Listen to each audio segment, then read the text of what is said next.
Oromiyaan biyya teenya adda addaa mawal keenya. Oromiyaan biyya teenya adda addaa mawal keenya. Oromiyaan biyya teenya Oromeeffaan afaan keenya. Oromiyaan biyya teenya adda addaa mawal keenya. Oromiyaan biyya teenya adda addaa mawal keenya. Oromiyaan biyya teenya Oromeeffaan afaan keenya. Oromiyaan biyya teenya adda addaa mawal keenya. Adda addaan mawal keenya. Adda addaan mawal keenya. Adda addaan mawal keenya. Kun Austraaliyaa magaalaa Melbourne keessatti kan argamu waajjira waldaa hawaasa Oromooti.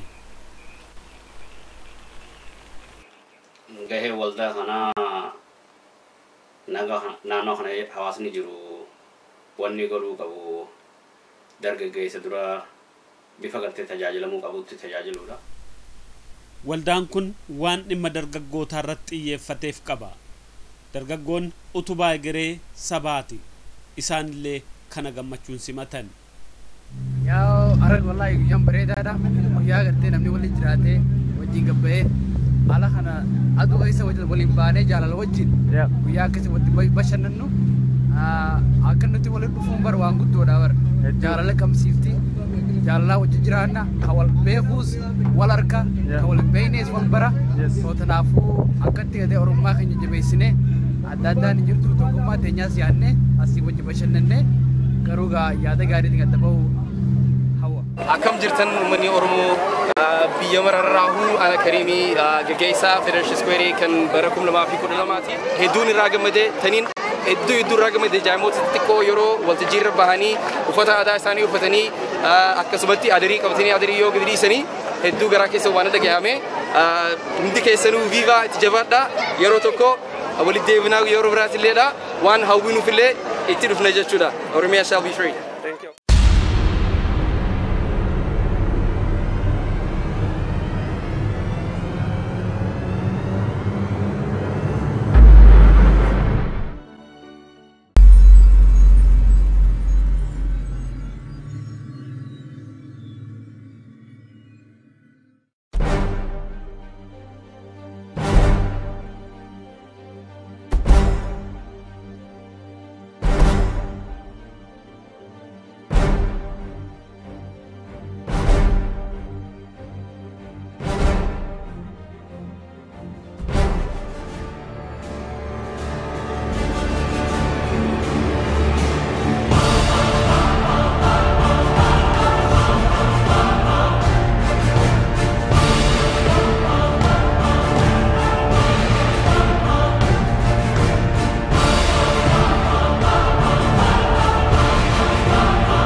We will look for everything that is good about Oromo and teach to the generation we have after us. Hawaasa Oromoo hawaasa nagaa jaalatu kanas jabeessee eeggata. Haa ta'uti hawaasti nagaa jaalatu kun nagaa jaalatu kana dhabuun biyya isaarraa baqachuuf dirqame. A frequent question I was asked when I mentioned how I came to be in Australia is why. Why were your parents arrested? What did they do? I've always found it hard to answer this question, but that is what I'm going to do today. My parents were arrested because they refused to be part of a repressive system. They weren't arrested because they stole or killed. They didn't commit a punishable offense. They were arrested because they had their own sets of opinions and beliefs. Is that fair? No, it's not fair. Here in Australia, we are entitled to our own opinion because we live in a democratic society where the right to opinion and expression allows us to have our own thoughts and not get arrested for having an opposing one to the government. Thanks to the Ethiopia government, the Oromo don't have that privilege. We're the living proof that our personal opinions can get us jailed, separated from our family, forced out of our country, and for some of us, even killed. You'd think that rights to opinion and expression being such a controversial and often talked about topic, There would be more coverage and acknowledgement about the ongoing situation in Oromia, but there isn't. There is an air of negligence around the ongoing human rights violation occurring right now in Oromia. I believe that if there was more coverage and awareness, we can have a more prosperous future for the Oromo people living under oppression. Hawaasni biyya isaaniirraa buqqaanii biyya Awustiraaliyaa kutaa Viktooriyaa keessa qubatan kun seenaa wal fakkaataa qaban. Seenaa kanaanis har'a yaadannoon isaan qaban biyya isaaniitti poolisiin kan isaanii ta'uu kan isaan reebu ta'uudha. Biyya irraa dhufne keessatti namni keenya hawaasni keenya poolisaa wajji walitti hin dhiyaatu. Poolisa waan sodaataa guddate jecha biyya tanatti poolisaa fi dargaggeessaas hawaasaas waliif finnee firooma poolisni biyya tanaa uummata keessa taa'eeti yaada uummataa dhageeffatee uummata deeggaruudhaan dargaggeessa deeggaruudhaan tajaajilli nagayaa wajji jireenyaa komunitii guddisuu irratti turree hiriiroo poolisaa wajjiin karaa qabsiisuu irratti dargaggeessa tajaajila isaan fedhirratti gorsuu irratti nu waliin dhaabbatanii isaanis akkuma jaarsotiin keenya dhaamsa gaarii bifa nagayaa bifa guddinaa dargaggoota himanitti isaanilleen gargaarsallee gartee nu kannanii nagaa irratti firooma gartee silaa poolisaa fi uummata kana waliif finnee dargaggeessilleen sirnaan dhageeffatee kam dhaloota xixiqqaa kana barsiisuun kan fuulduraallee akka gartee hiriiroo uummata godhuu irratti dalagaa jira. Qorannooleen adda addaa akka mirkaneessanitti wantooti nagaaf nageenya hawaasaa booressan yeroorraa gara yerootti dabalaa jiran.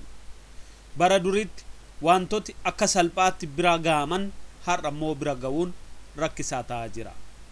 Waraana dabalatee wanti hedduun jiruuf jireenya hawaasaa jeeqaa jira. Nageenyas mirga namoomaas akkasuma miidhaa jira.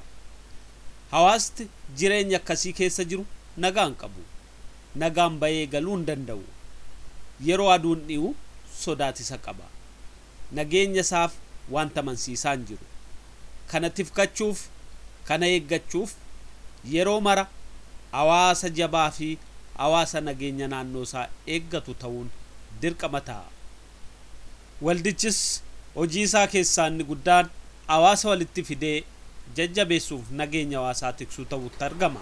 Wanni goonee jirru dargaggeessa waliif finne maaliif dargaggeessa kun gara biraa deemanii yeroo isaanii kan balleessine walitti dhufanii bifa gartee silaa dardaraa kan umrii gartee keessaa ganna 16 haga 25 waliif finneeti poolisa isaan keessa dhaabnee akka gorsa isaanii kannan nulleen akka komunitiitti poolisni biyya tanaa poolisa nagaati poolisa kabajaati nagaa uummata keenyaatiif dirqamni guddina biyya tanaa dargaggoo gorsuudha karaa nagaa irratti.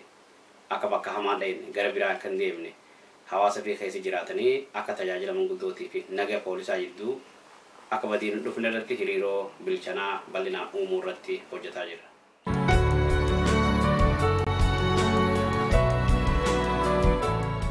Yakki farra guddinaati. Hawaasti yakkaan guutame nagaan bahee galuu hin danda'u.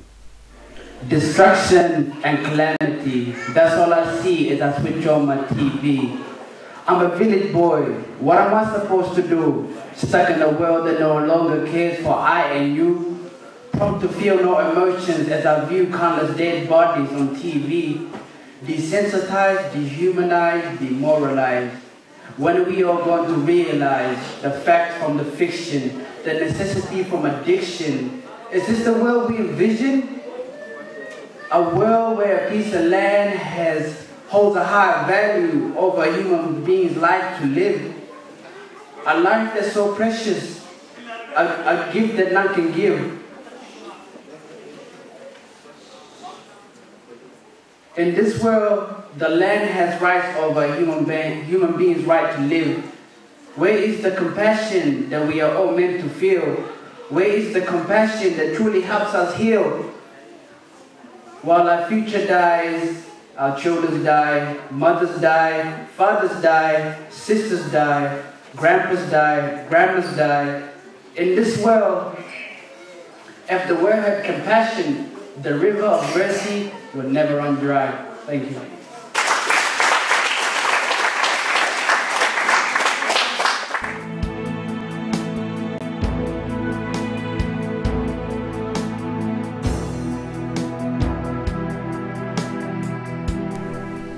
yakkooti tokko tokko iyyummaarraa madduu malan kaan guddis baddummaarraa kan dhufanis ni jiru dhugaatii fi baalli sammuu nama adoochanis akkasuma yakka maddisiisuu danda'an seera cabsuutti amanuunis madda yakkaa keessaa tokko ta'ee jira bifa fedheenuu haa ta'u nageenya hawaasaa dhabamuun jiruuf jireenya hawaasaa irratti dhiibbaa guddaa qaba. Nagaa dhabuun hawaasa diiga, nagaa dhabuun dargaggeessa facaasa, nagaa dhabuun biyya balleessa. Seeftii uummataatiif, seeftii biyyaatiifis, seeftii ijoolleetiifis, seeftii hawaasaatti ta koominiitiifis dargaggeessi kun bakka takka jiraatee hiriiroo bareedduu poolisaa fi koominiitii hojii qabaate jirra biitti nagaa jennee amanna. Hawaasni nagaa hin qabne bifa kamiinuu jiruuf jireenya isaa wayyeeffachuu hin danda'u. Nagaan bayee galuus hin danda'u. Sodaarraas bilisa ta'uu hin danda'u. Akka qorannoon adda addaa ibsutti egaa nageenya hawaasaa jechuun nageenya namummaa guddina dhala namaa fi dagaagina biyyaa waliin walitti hidhata qaba. Nageenya hawaasaa kun biyyarraa haga jireenya nama dhuunfaatti bal'atee ilaalamuu danda'a. Kanaaf xiyyeeffannaan nageenya hawaasaa sodaarraa bilisa ta'uu mirkaneessuudha. No choice. The name of the game is a struggle. Struggle as an individual, struggle as whatever group you are in, struggle as Oromos. And the direction, we should not base our struggle on hatred for the other. No, try to overcome that. We struggle because we love Oromo. We love ourselves. We're not struggling because we hate somebody else. This has to stop.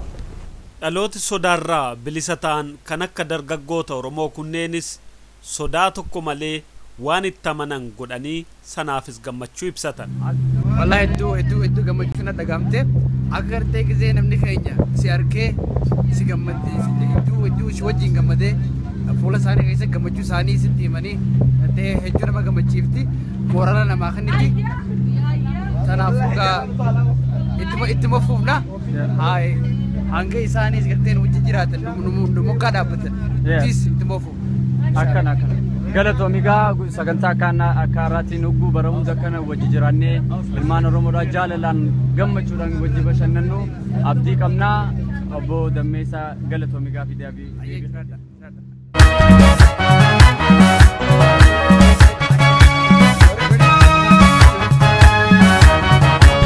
Nindema wallo,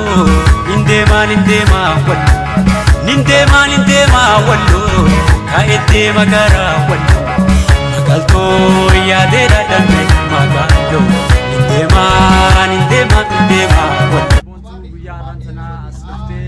Gammachuu tana nu wajji qoodachuuf hedduu gammachuu guddaa nu dhaga'amanutillee gama keetiin guyyaa har'aan tanaas dhuftee gammaduu keetiif mee gammachuu si dhaga'amee irraa xiqqoo nuuf ibsimee yoo dandeesse.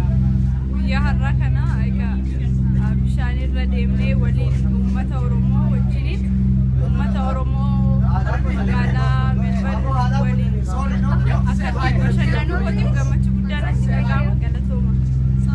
Okay, so tattaafiin guyyaa ayyaana Federation Square irratti bareechuudhaaf goote ta'e tattaaffii guddaa ture. So tattaaffii san bu'aa si firii si gammachuu si arguudhaaf maaltu si dhaga'amee ture guyyaa sanoo?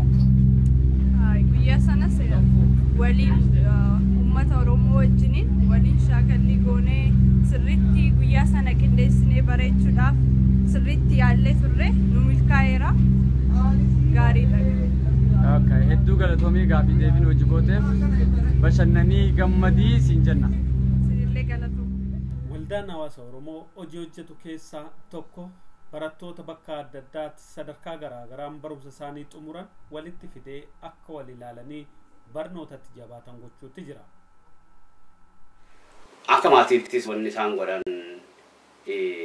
namni kun faamiliin ilma ni gorsiti, ilma ni guddifti.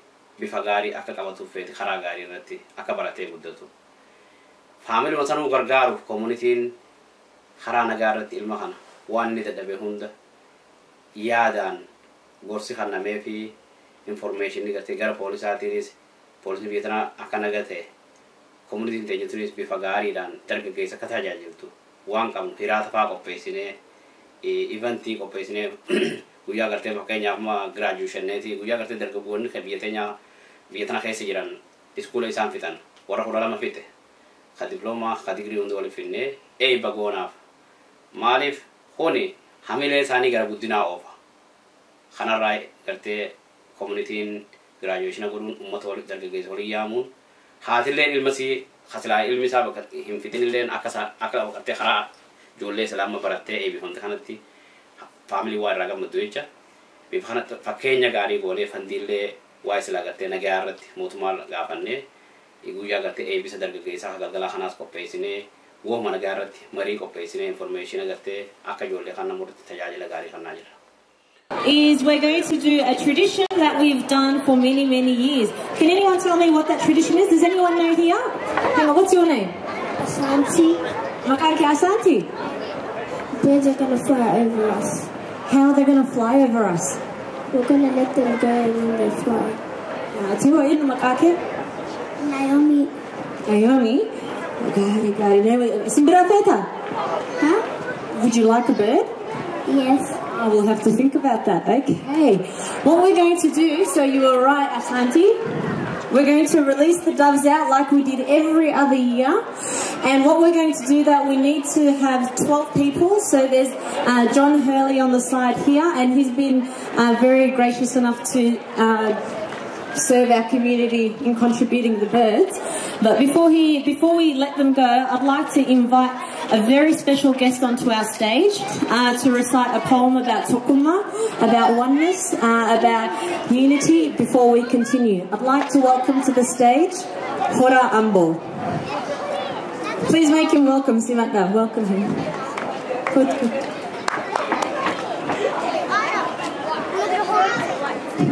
Galatoma Oromo walalo sini kabadde diadde mata walalo kiya dukumni tokkumma dullan nurra doe ummanni Oromo kuno tokko ta'e jetti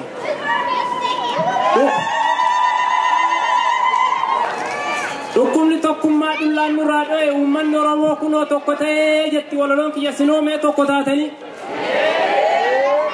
inde miftani Oromo tokko taatani lakini kijibu qiyama yu to kontano la kono to duba sani sin ed yennan nirifate malifi business sajana bishay yaftan kayr game bulani amma walo kiyata sinde bisa tokko jenne kana nagaran jalqamna akka ade Keenya naga wal gafanna bulle bultani olle oltani jirra jirtu Oromo nundumtu ilman abba tokko borana barentu Oromo damartu ilman abba tokko borana barentu Oromo tamartu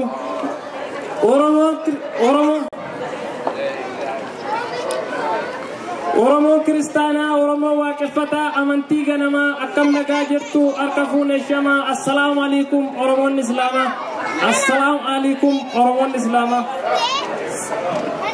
sabni ko kan biya kanneen biyyala bakkee adda addaa kanneen olaanaa gammoojjii fi baddaa baadiyyaa magaalaa hojjetaaf daldalaa warri qotee bulaa barsiisa barataa warri dhiira dhalaa baganaa jiraattan jiruun hunda caalaa baganaa jiraattan jiruun hunda caalaa saba wal jaalatu tokkummaan jiraatu yeroo rakkoo balloo wal bira dhaabbatu qabaata fi dhabaa yaamee waliin nyaatu rakkoo mataa ofii ilaa fi ilaameen gattaa'ee fixatu saba akkanaa balaan hin mudatu rabbis waliin jira irraa hin fagaatu rabbis waliin jira irraa hin fagaatu Okay, are you ready everyone? Are you ready on the stage? Okay, so what we're going to do is we're going to release the birds. We're going to ask some of our elders to say a few blessings for us. I'd like to thank all the people on behalf of the Australian Oromo Community Association in Victoria, the wonderful effort that the committee put to make such a wonderful day today. Thank you so much for your efforts. To our sponsors, people like Grant from Bendigo Bank, people like Josh from Department of Immigration and Citizenship, people like Multicultural Affairs, Senator Kate Lundy, Adam Baird, who came earlier on today to help open our ceremony. I'd like to say thank you. I just want to give some brief instructions. Now, is everyone ready? I need to hear everyone. Is everyone ready? Yeah! You need to make sure. Are you ready to release the birds? Yeah! All right. So, for the people who are holding the birds, so when we're going to release the birds, we're going to say 1. Don't do it now.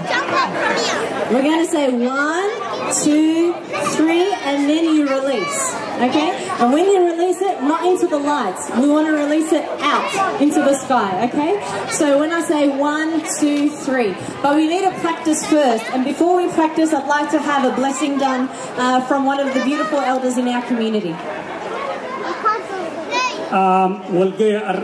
والجيا تولي خدر مجي خراب دوري سجدا سا خدا بلتم كان ولي جلا آدا صفوفي سينا أورمو شمسو سن فكاتو ربين هاغودو جلتو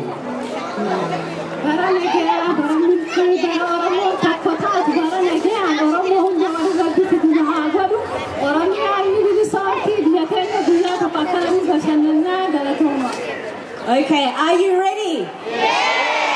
Oromo mal barbadi. Mal barbadi. Nageenya mal barbadi. Oromo mal barbadi. Yo barbadi. Yo mal fena. Mal fena. Isani le ha lagay mal barbana. Freedom. Yo barbana. No. Yo. No. Nageenya. No. Okay, repeat after me. O-R-O, Daddy. O-R-O. M-I-A. M-I-A. And O-R-O, you're Daddy, it's in M-I-A, Daddy, okay? This is my rap moment. Okay. O-R-O. M-I-A. O-R-O. M-I-A. O-R-O, M-I-A. O-R-O, M-I-A. O-R-O, M-I-A. O-R-O, M-I-A. Human rights is here to stay. Human rights is here to stay. O-R-O-M-I-A, human rights are here to stay. O-R-O-M-I-A, human rights are here to stay. I'm going to count now. When I say 1, 2, 3, everyone say free Oromo. Are you ready? Yeah. Is everyone ready? Yeah. How ready are you? Are you ready? Ready. 1, 2, 3. Free Oromo! Hey. He will put it down.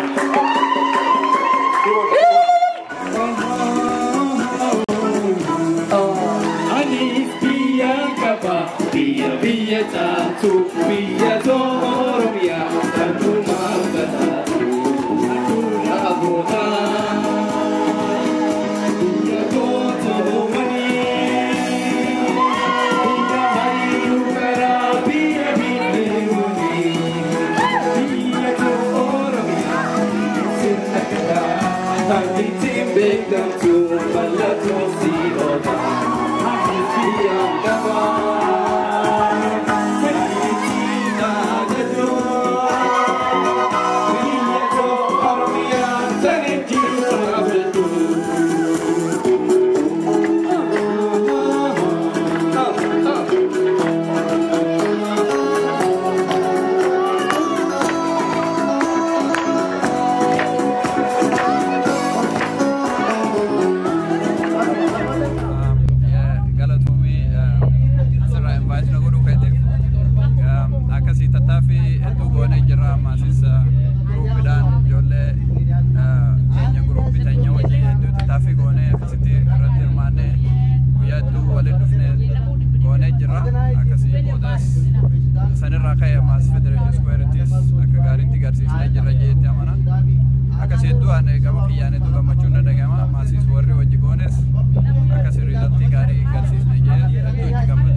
dhaamsi uummata hawaasa Oromootiif qabdu waliin qabamuun aadaa guddisuudhaan wanni gama keetiin Oromoodhaaf hawaasaaf dabarsitu maalime?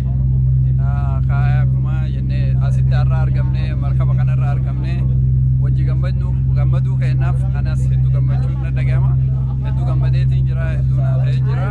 Akkuma san ammaasis akkuma wajji dhufne har'a wajji gammanne kanatti uummanni Oromoo yeroo hedduu wal argee wajji gammadee kan dadda titti wal argee wajji dhaamsa walii dabarsee jiraami gosa wanni dhaamsee fi walii dabarsee walii galtee yoo jiraate akkasi tokkummaa nu barbaachisa hedduu soo sanii dhaamsii xiyya kanuma tokkummaa fi waan akkasii hedduu galatoomii awwal sagantaa kan hanga wal agarru galatoomii gaafii fi deebiin hojii hojjetu galatoomii okay boiles akam nagaa rakam maaltu si dhagayamaa jira waan guddaa waan bareedaa na dhagayamaa no ijoollee keenya akka wajjin guruppii keenya ka hojii dalaynee wajjin akkana dhufnee asitti bishaan baara gubbaarra fa'aa akkana dinnee no enjoy goonee hojii teenyee hojii kana godhuuf deemu jira ammallee amni keenya itti hojjetti deemichi karaa keenya ganaa hin dhumne ganaa teenyee irraa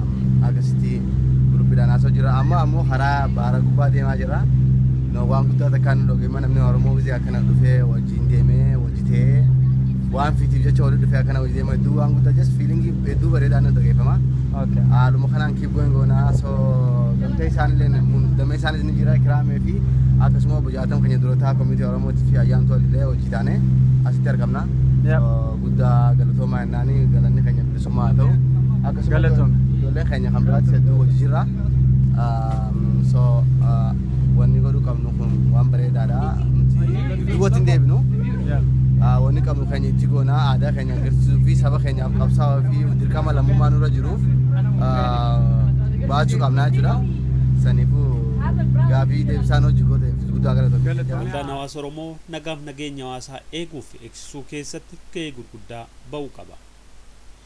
Waldaan kun nageenya hawaasaa amansiisaa gochuuf dadammaqiinsaa fi barumsa kennisiisuu fi kennuu bira darbee odeeffannoof barumsa barbaachisu akka hawaasni argatuuf hojjechaa haala naannoo kanaa yoo akka koominiitiitti namni harka tokko hin jiraanne ijoolleen gabbaatee bakka malee deemtii waan silaatiyaa agarraayis alkoolirraayis seefti kun hunda gartee namni gartee diraa gartee alkoola keessa jiraates koominiitiidhaaf gaarii miti koominiitii daameej godha kana caalatti nuti intarteementii gartee qopheessinee ijoolleen walitti dhuftee wallisuu taphachuu barnootaanis kubbaanis dargaggeessi dhufee yoo gartee aktivitiin adda addaa gartee gaariin dargaggoosaa lafa jiraatte hawaasni turee nagaatiin guddatee nageenni jiraata jennee amanna.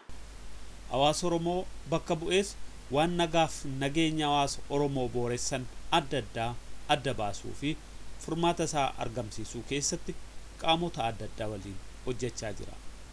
Nuti maanta fakkeenyaaf nuti biyyarraa dhufne keessatti mootummaan achi mootummaa uummata miidhu mootummaa dargaggeessa miidhu mootummaa haawwan miidhu achirraa biyyarraas nu baqachiisanii asii yeroo isaan nu jala dhufan dargaggeessa keenya if qabuu hin danda'u alatti hiriira bahuudhaaf hedduu qophaa'anii kana caalaa nuti wanni goonu hiriiroo poolisaa wajjin uumannee jirra guyyaatti gabbaanus xalaa itti ergine maaf wanni gartee nuti warra poolisaa wajjin hiriiroo uumannuuf akka namni keenya kun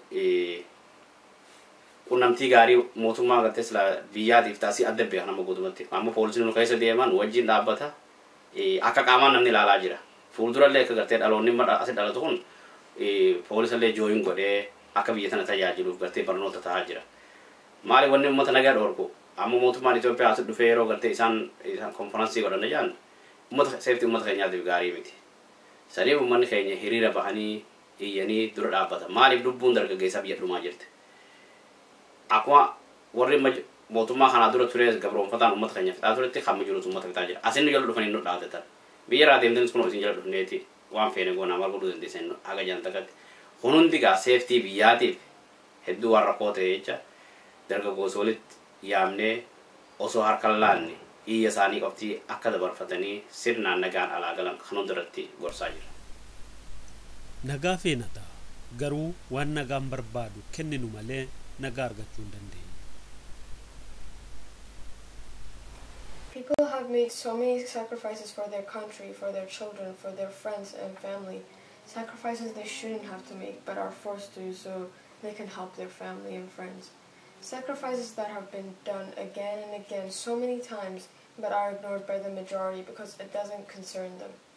It does concern them. Sacrifices for our beliefs, our opinion, and our country does matter because we're not just doing it for the people or the country. We're fighting for the rights we deserve as humans.